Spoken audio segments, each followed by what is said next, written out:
Thank you to any of you who have been watching the show up to this point. It has consistently proven to be a bizarre experience for me, creating a series that is made purely for me.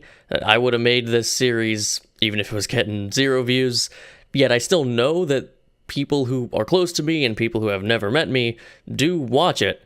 It's been very interesting to decide how to create a video series under that premise. I hope you will enjoy watching me discuss my 10 favorite games, but I do want to warn you that these segments will be longer than you've been used to, and we might not necessarily be talking about the games themselves the whole time.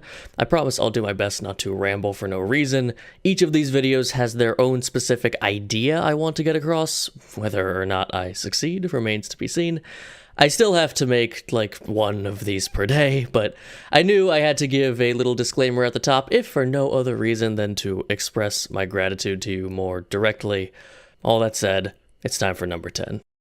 As we begin to dive into what are, through one very particular interpretation, my 10 favorite video games, I can't help but reflect on how we decide what to label as the greatest. I don't want to dwell on it for too long due to just the ineradicability of subjectivity. Everyone from consumers to critics to industry workers want to crack the code on creating a successful game.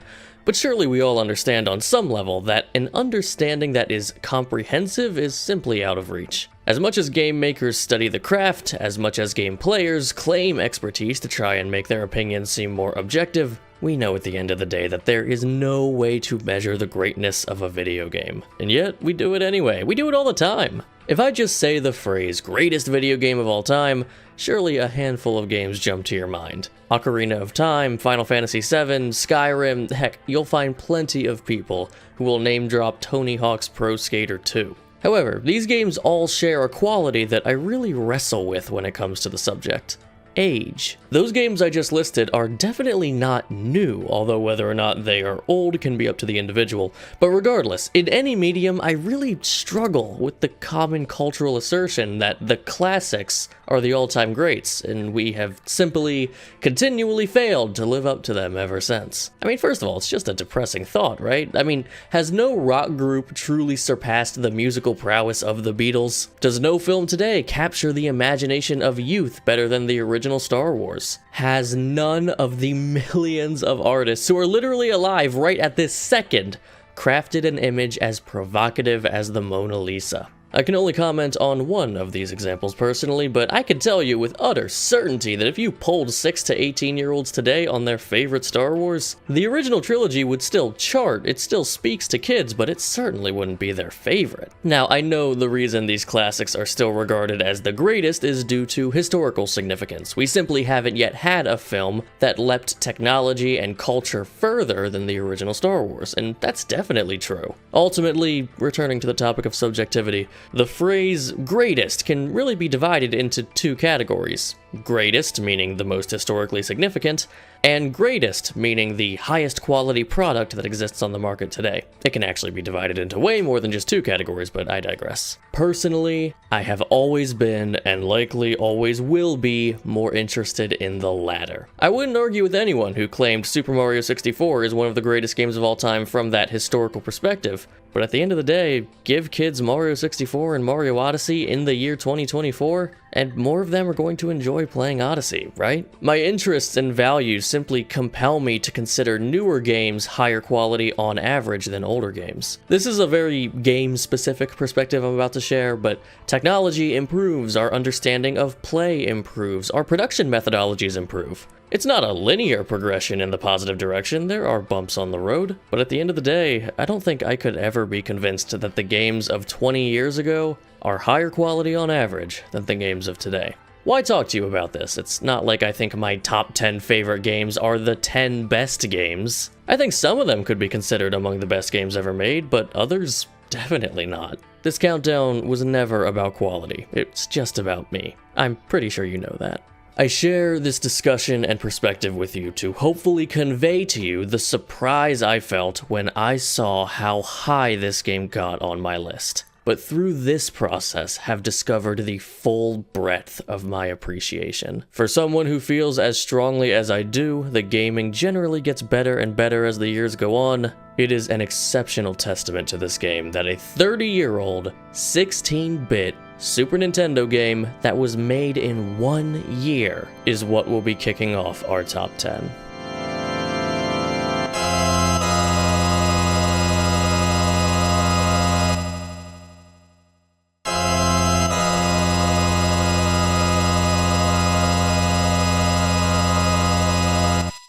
Final Fantasy VI has remained strong in our cultural conversations regarding the best RPGs ever made.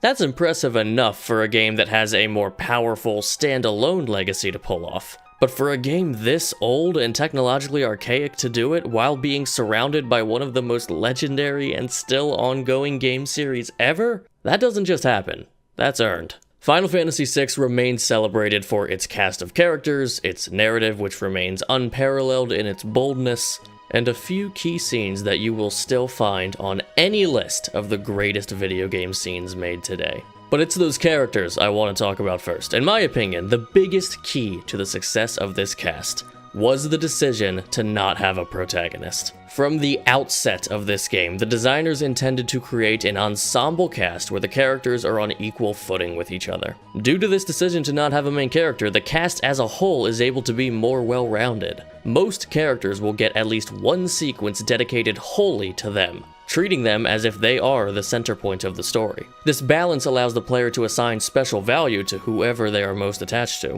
One of the most interesting ways the game does this is by consistently having text boxes that are not assigned to a specific character, allowing you to decide who is speaking that line at that moment. I think the cast of Final Fantasy VI might be my favorite of any RPG.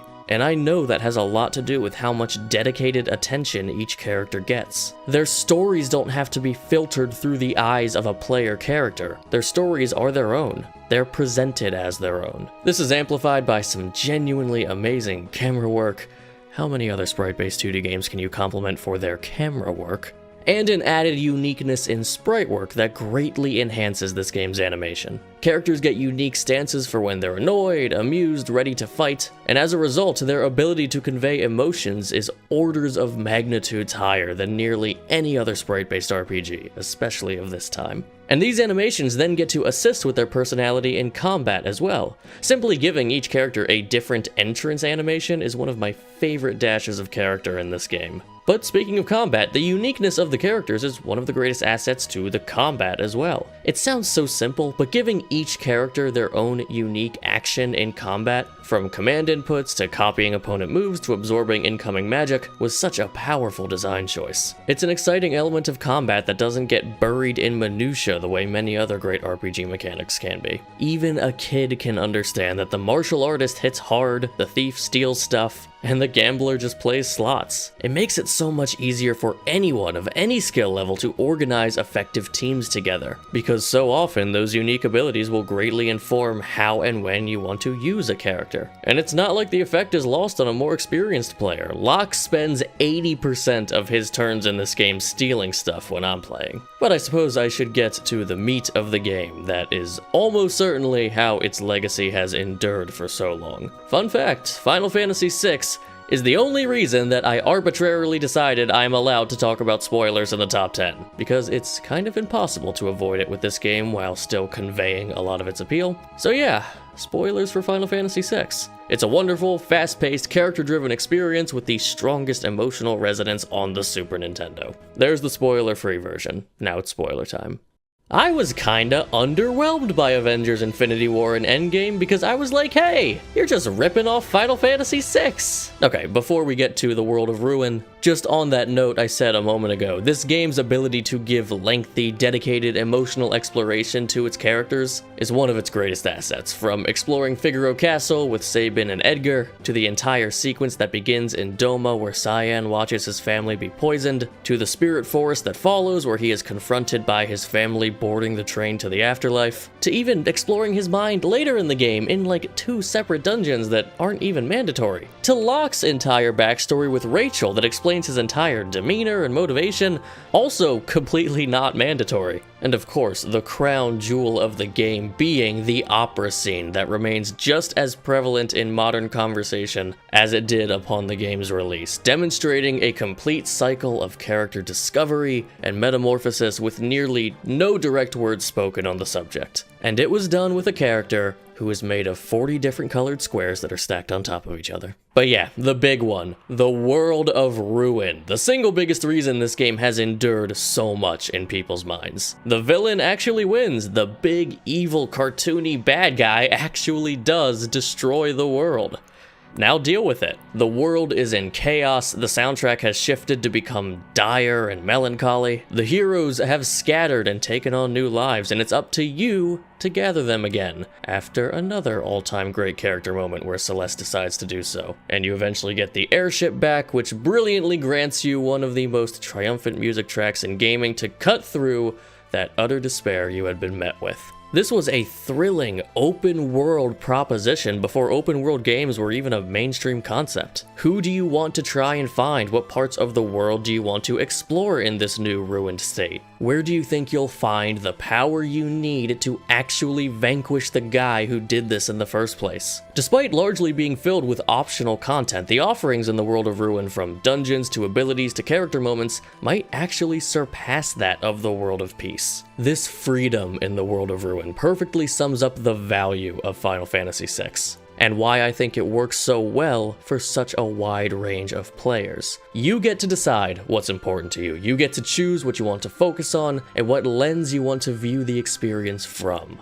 And unlike a lot of games that strive for similar freedoms, Final Fantasy VI offers a jaw-dropping level of quality in all of its content, so that no matter which character ends up being your favorite, or which tasks you want to focus on, or how you want to build out your team and characters, there will be cool moments and discoveries for you to have. The intimate nature of this experience, how personal it feels, makes the final victory all the more satisfying. So many compliments I'm paying this game do target a lot of what I value in a game, like a focus on character, a bit of player agency, a blend of mechanical and narrative elements, but also so many components of this game just didn't become that common. I love that this game has no protagonist and wish more games tried that. The world of Ruin just speaks for itself, and I'm really surprised the series dropped having the characters be such individuals in combat after this entry. Why do I think Final Fantasy VI is still one of the greatest games ever made? Because for as much as I believe newer games can be better than older games, we just haven't had a game replace 6 yet. I'm not even sure I can point to a game that has tried. Its value proposition remains intact, with no modern counterpart to overtake its place in the conversation. At this point, I think we might just be stuck seeing Final Fantasy VI on lists of the best RPGs ever made for the rest of our lives. Let's hope those lives go a little bit better than they did for the characters in this world.